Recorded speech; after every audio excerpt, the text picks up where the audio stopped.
నీచ రాజకీయాలకు ఆద్యుడు ఆయనే. ఇప్పుడు మార్పు కావాలని కోరుకుంటున్నారా? ఫ్రెష్ ఫేస్ వస్తేనైనా పద్ధతి మారుతుందని ఆశ జగన్ భయానికి అసలు కారణం ఇదేనా?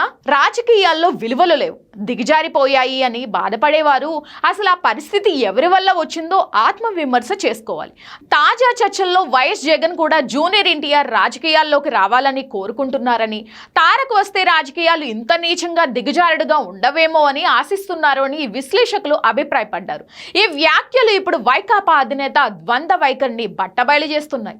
5 ఏళ్ల పాలనలో బూతు రాజకీయాలను, వ్యక్తిగత దూషణలను ప్రోత్సహించి రాజకీయాలను దిగజారుడు స్థాయికి తెచ్చింది సాక్షాత్తు జగన్ కాదా అని ప్రజలు ప్రశ్నిస్తున్నారు. రాజకీయ వ్యవస్థ ఇంతగా భ్రష్టు పట్టిపోవడానికి కారణమైన వారే ఇప్పుడు ఎన్టీఆర్ వంటి ఫ్రెష్ ఫేస్ వస్తే బాగుంటుంది అని కోరుకోవడం విడ్డూరంగా ఉంది.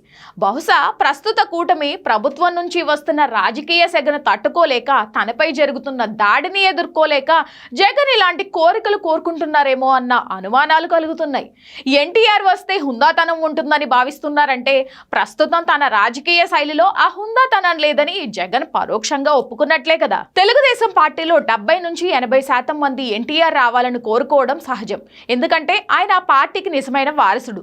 కానీ జగన్మోహన్ రెడ్డి కూడా అదే కోరుకుంటున్నారంటే అది ప్రేమతో కాదు, భయంతోనే అర్థమవుతుంది. తాను సృష్టించిన నీచ రాజకీయాల సుడిగుండంలో తానే చిక్కుకుపోతానని గ్రహించే ఇప్పుడు కొత్త ముఖం కోసం, మర్యాదపూర్వక రాజకీయాల కోసం జగన్ ఎదురు చూస్తున్నారని ఈ చర్చ స్పష్టం చేస్తోంది.